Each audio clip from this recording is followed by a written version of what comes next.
आज का हमारा टॉपिक है ओम्स लॉ। आज हम जानेंगे ओम्स लॉ क्या है। चलिए शुरू करते हैं।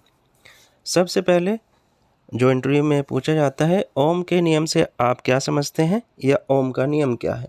यहाँ हम इसे डिटेल में समझेंगे। चलिए आगे बढ़ते हैं। इस नियम के अनुसार यदि किसी चालक की भौतिक अवस्था, लंबाई, ताप आदि में परिवर्तन न हो तो उसमें प्रवाहित होने वाली विद्युत धारा उसके सिरों पर लगाए गए विभवांतर के अनुक्रमानुपाती होती है। यानी जैसे जैसे वोल्टेज बढ़ेगा वैसे वैसे उस चालक में करंट की वैल्यू भी बढ़ेगी। यहाँ हम देखते हैं कि V विभवांतर, I करंट और R रेजिस्टेंस को शो करता है। अब हम संबंध देखेंगे वोल्टेज और करंट में। Voltage is equal to R into I. V voltage, R resistance और I यहाँ पे करंट। अब इस नियम को हम थोड़ा सा डिटेल में जानने की कोशिश करेंगे।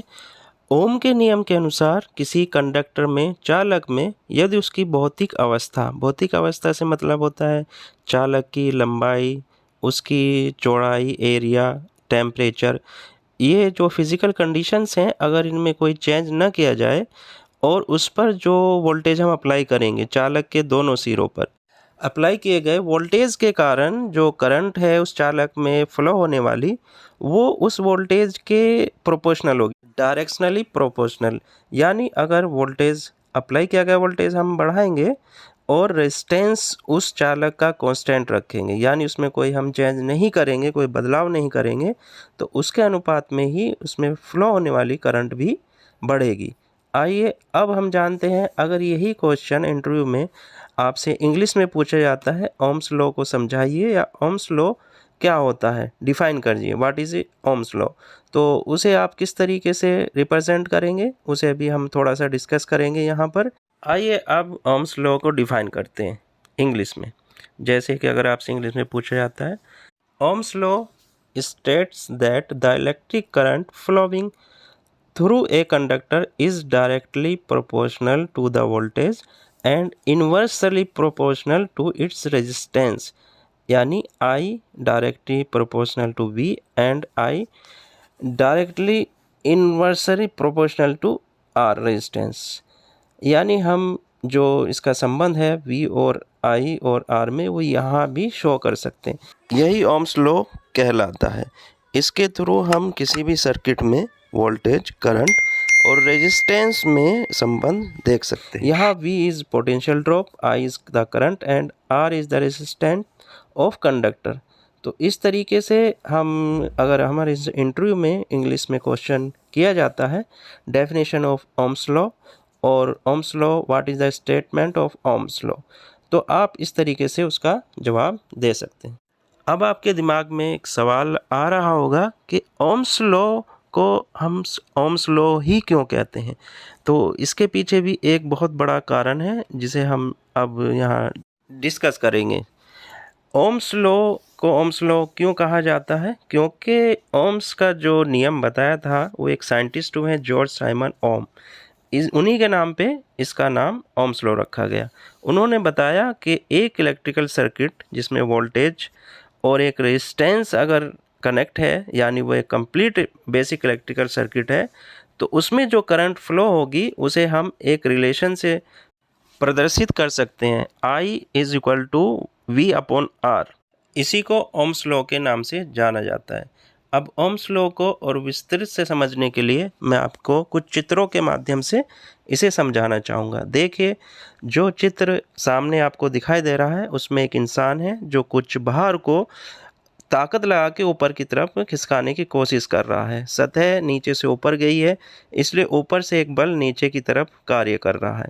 इस चित्र में जो इंसान है जो ऊपर की तरफ ढकेलने की कोशिश कर रहा है, उसे हम वोल्टेज से जानेंगे। जो भार है वो एम्पियर है और जो ऊपर से नीचे की तरफ जो रेजिस्टेंस, एक फोर्स कार्य कर रहा है, वो रेजिस्टेंस है। अब वोल्टेज, जो इंसान है जितना ज़्यादा फोर्स करेगा ऊपर की तरफ, उतनी तेज़ी से जो हमारा भार है वो ऊपर की तरफ जाएगा, अगर हम रेजिस्टेंस को कांस्टेंट रखेंगे। अब इसी को और ज़्यादा अच्छे से समझने के लिए मैं आपको एक दूसरे चित्र के माध्यम से इसको डिटेल में समझाना चाहूँगा। आइए देखते हैं अगले चित्र को। इस चित्र में दिखाया गया है कि एक पानी का पाइप है जिसमें एक वोल्ट है, एक इंसान है, दूसरे इंसान को आगे की तरफ धकेल रहा है, लेकिन एक आदमी ऊपर खड़ा हुआ है जिसने इस पाइप को रस्से की सहायता से बांधकर वहाँ पे नैरो यानी उसकी जो मुंह है वो छोटा कर दिया। इससे हो क्या रहा है कि ये जो इंसान है जो धक्का लगा रहा है ये कोशिश कर रहा है कि ये नीले वाला जो आदमी है ये आगे की तरफ बढ़े, लेकिन ऊपर जो आदमी खड़ा है वो इसे रोकने की कोशिश कर रहा है। अब हमने इन्हें जो नाम दिए हैं, जो धक्का लगा रहा है वो वोल्ट है, जो हम वोल्टेज अप्लाई करते हैं। जो ब्लू कलर का आदमी दिखाया गया है जिसे ये वोल्टेज आगे की तरफ धकेलना चाह रहा है वो एम्पियर यानी करंट है, लेकिन एम्पियर को जो रोक रहा है वो यहाँ पे रेजिस्टेंस है यानी ओम है। तो इससे हमें पता चलता है कि वोल्टेज जितना ज़्यादा अप्लाई होगा करंट उतनी तेज़ी से आगे फ्लो होगा, लेकिन रेजिस्टेंस करंट को फ्लो होने से रोकता है। अगर रेजिस्टेंस कांस्टेंट रहता है तो वोल्टेज जितना ज़्यादा बल लगाएगा करंट उतना तेज़ी से उसके अंदर फ्लो होगा। यही ओम्स का लॉ बताता है। चलिए अब आगे हम कुछ फॉर्मूलेज, कुछ रिलेशंस, कुछ संबंध देखेंगे। आगे का जो चित्र आपको दिखाया जा रहा है उसमें I current, V voltage, P power और R ओम्स रेजिस्टेंस को शो किया गया है। अब इसके थ्रू जितने भी फॉर्मूलेज हम ड्रा कर सकते हैं, बना सकते हैं, वो इस फिगर में शो किए गए हैं। आप इस फिगर को कहीं नोट करके रख सकते हैं। और इलेक्ट्रिकल में बेसिक जितने भी फॉर्मूलेज इन चारों क्वांटिटी को मिलाकर बनते हैं वो हमने सब इसमें कवर किए हैं आपकी याददाश्त के लिए। इसे आप कहीं भी एक प्रिंट आउट निकाल के, इसका मैंने डिस्क्रिप्शन अपने चैनल में दिया है, उसके आप निकाल के प्रिंट आउट लग सकते हैं। तो ये इजी तरीका है सारे रिलेशंस आपस में जानने के लिए। उम्मीद है यहाँ तक आपको सब समझ में आ रहा होगा। अगर कोई क्वेश्चन फिर भी आपके माइंड में आता है, आपकी कोई जिज्ञासा है, तो हमें कमेंट में ज़रूर कमेंट करें। हम आपके सभी सवालों का जवाब देने की कोशिश करेंगे। चलिए इसे और आसान तरीके से इस संबंध को हम जानने की कोशिश करते हैं। अगले चित्र में हमने वोल्टेज, करंट, रेजिस्टेंस तीनों को मिलाकर एक त्रिभुज ट्रायंगल ड्रॉ किया है। ये देखिए ट्रायंगल है, इसमें हमने सबसे ऊपर वोल्टेज, इधर करंट और इधर रेजिस्टेंस लिया। बीच में यहाँ भाग का निशान, यहाँ भाग का निशान और यहाँ गुना का निशान रख दिया। इससे अब हमें जो भी फॉर्मूला ड्रॉ करना हो हम इसकी सहायता से कर सकते हैं। जैसे आपको अगर वोल्टेज पता करना है तो voltage is equal to current multiply by R. इस तरीके से आई, आर, वी जितने भी फॉर्मूले आप ड्रॉ कर सकते हैं वो वहाँ से किए जा सकते हैं। जैसे मैं ये तीन त्रिभुज अलग अलग बना लेता हूँ आपको समझाने के लिए। ऊपर वोल्टेज, नीचे करंट, फिर रेजिस्टेंस। अब अलग अलग तीनों में हमने दिखाया है जो चीज़ हमको मालूम करनी है उसका हम कैसे फॉर्मूला ड्रॉ करेंगे। यहाँ रेजिस्टेंस का करना है तो resistance is equal to E divide by I is equal to V upon R, E is equal to I into R. यहाँ आपको कन्फ्यूज़न हो रहा होगा, पिछले जितने भी हमने अभी तक समझाया है उसमें वोल्टेज को V से डिनोट किया है और यहाँ E से हम डिनोट कर रहे हैं।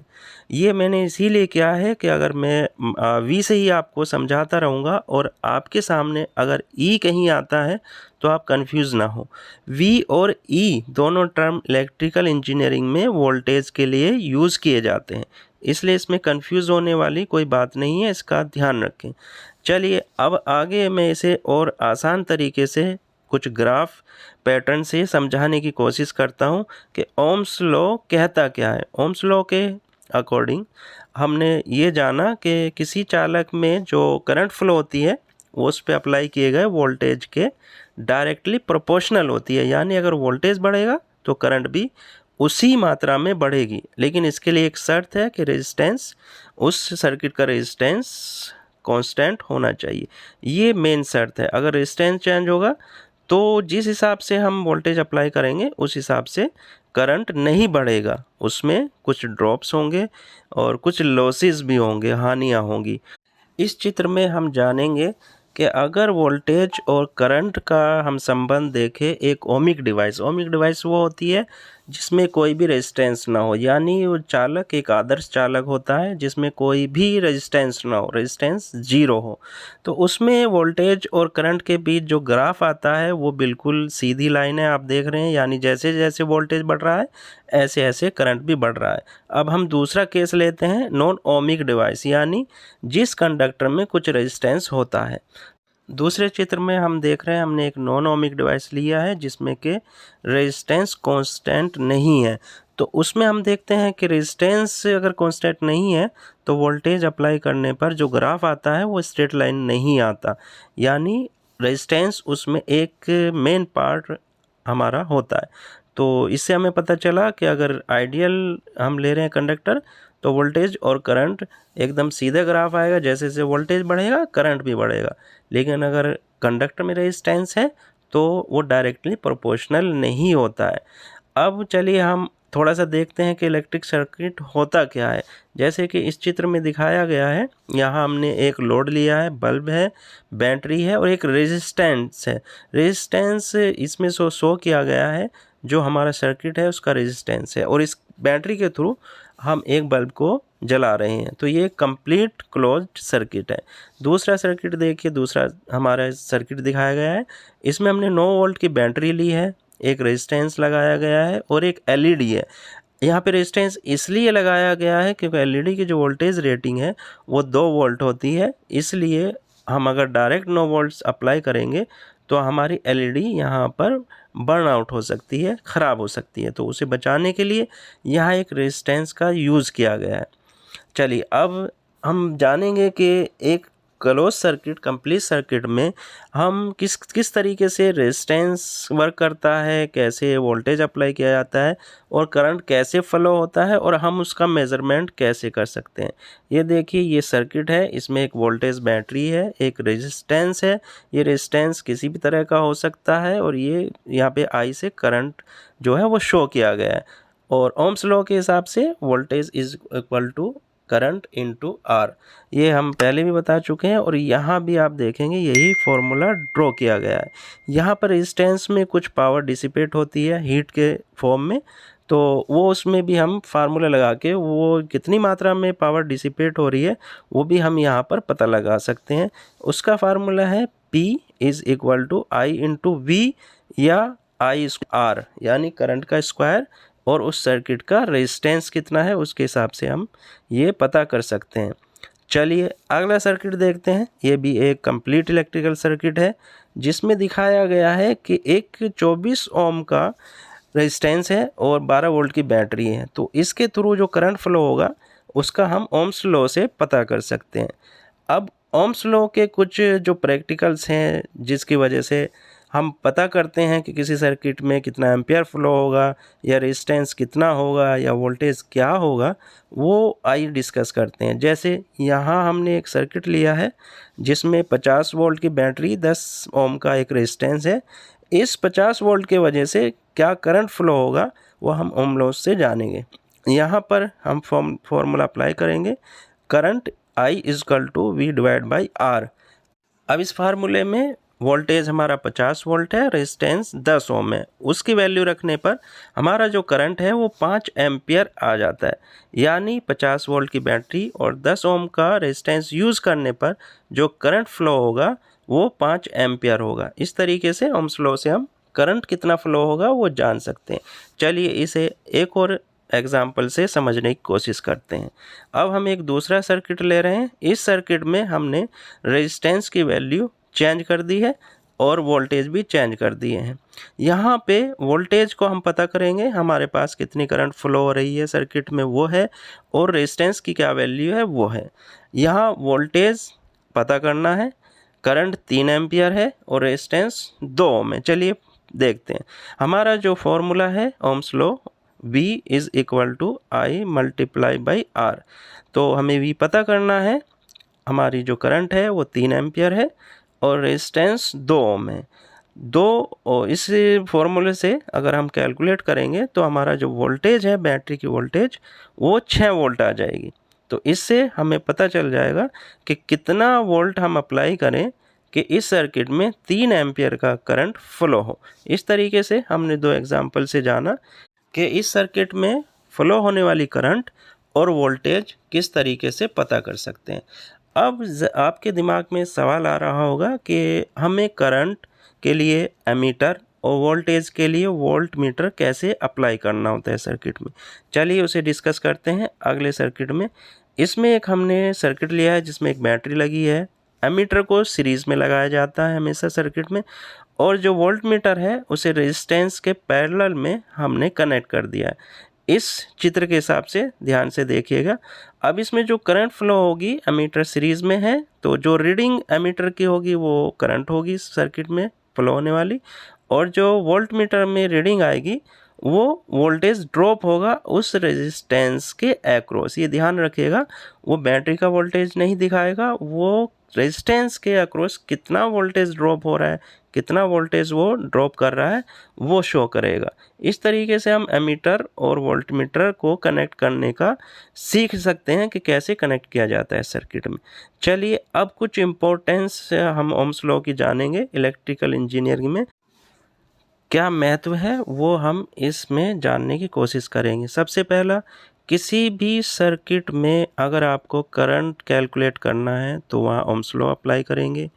वोल्टेज रेगुलेशन करना है तो वहाँ भी आप यही अप्लाई करेंगे, ओम्स लॉ। ओम्स लॉ से ही आप वोल्टेज रेगुलेट कर सकते हैं। अगर किसी सर्किट की पावर कैलकुलेट करनी है, उसमें कितनी पावर फ्लो होगी या पावर डिसिपेट होगी, वो ओम्स लॉ से करेंगे। किसी सर्किट में कोई त्रुटि है, उसे ट्रबल शूट करना है, वो भी ओम्स लॉ से होगा। और इलेक्ट्रिकल सर्किट में सेफ्टी के लिए भी ओम्स लॉ को ही यूज़ किया जाता है। ठीक है, मुझे उम्मीद है जितने भी लोग हैं सबको ओम्स लॉ अच्छे से आ गया होगा। अब हम आपसे कुछ क्वेश्चन करना चाहेंगे। जिन लोगों को इसका आंसर पता है या वो कैलकुलेट करके बता सकते हैं, वो कमेंट में आंसर बताएं। हम आपके आंसर्स गलत हैं या सही हैं उसे आपको बताएंगे। तो यहाँ सबसे पहले हम लेते हैं एक सर्किट मैं आपको शो कर रहा हूँ। इस सर्किट में आप देखिएगा, आपको दिखाया गया है कि जो हमारा रेजिस्टेंस है वो 24 ओम का है, वोल्टेज 12 वोल्ट अप्लाई किए गए हैं। आपको बताना है ओम्स लॉ के हिसाब से इसमें कितना करंट फ्लो होगा। एक सिंपल सर्किट है, बिल्कुल कोई कॉम्प्लिकेटेड सर्किट नहीं है। आप अपने हिसाब से कैलकुलेट करें और जो भी आंसर आया हो उसे बताएं। चलिए आपके लिए अगला सवाल। ये एक सिंपल सर्किट है, इसमें हमने 12 वोल्ट की बैटरी कनेक्ट की है और जो हमारा रेजिस्टेंस है उसकी वैल्यू है 200 ओम। आपको बताना है कि 12 वोल्ट की वजह से इस सर्किट में कितना करंट फ्लो होगा। ये भी बहुत ही इजी है। अगर ओम्स लॉ आप समझ गए हैं तो ये बहुत ही इजी है, जो संबंध हमने बताया था उससे बताने के लिए। तो इसे भी ज़रूर आप सोल्व करें और बताएं कैसे सोल्व किया है, क्या वैल्यू आई है। और आज की क्योंकि वीडियो काफ़ी बड़ी हो चुकी है, इतना बड़ा टॉपिक नहीं था ओम्स लॉ, लेकिन आपको अच्छे से समझाने के लिए हमने इसे डिटेल में ये वीडियो बनाया है। अगर आपको मेरी ये वीडियो अच्छी लगी हो, ज्ञानवर्धक हो, तो इसे लाइक करें, शेयर करें, और ऐसी ही इलेक्ट्रिकल सर्किट्स या इलेक्ट्रिकल सब्जेक्ट से रिलेटेड वीडियो पाने के लिए मेरे चैनल इलेक्ट्रिकल ज्ञान 4 को सब्सक्राइब